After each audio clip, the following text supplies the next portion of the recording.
کہ نبی کریم علیہ السلام کچھ لوگوں کے ساتھ بات چیت کر رہے تھے تو ایک نابینا صحابی آ گیا اور وہ بار بار بات میں مداخلت کرتے تھے تو حضور علیہ السلام نے ان پر جلال فرمایا۔ اللہ کریم نے محبوب کریم سے کہا کہ محبوب آپ کو اس پہ جلال نہیں کرنا چاہیے تھا، وہ غریب تو آپ کی زیارت کرنے آیا تھا، وہ تو دیدار کرنے آیا تھا۔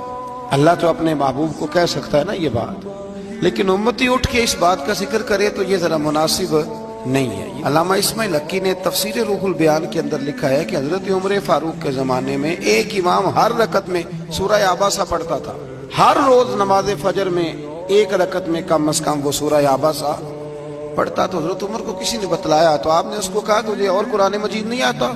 لگا آتا ہے۔ فرمایا پھر یہ کیوں پڑھتے ہو؟ کہنے لگا بس جی میرا دل کرتا ہے۔ تو جناب عمر نے تلوار لے کے اس کی گردن اڑا دی۔ بندہ کون تھا؟ مسجد کا قرآن شی پڑھتا تھا نا۔ کہتے ہیں جی آپ قرآن پڑھنے والے کے بارے میں یہ لفظ کہہ رہے ہیں، تو بھئی وہ بھی قرآن پڑھتا تھا۔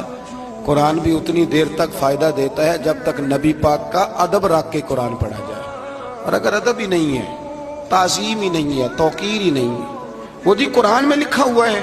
یاد رکھیں ادب پہلا کرینہ ہے محبت کے کرینوں میں۔ تعظیم رسالت کے بغیر کسی قسم کی کوئی عبادت قابل قبول نہیں ہے، اس کو جان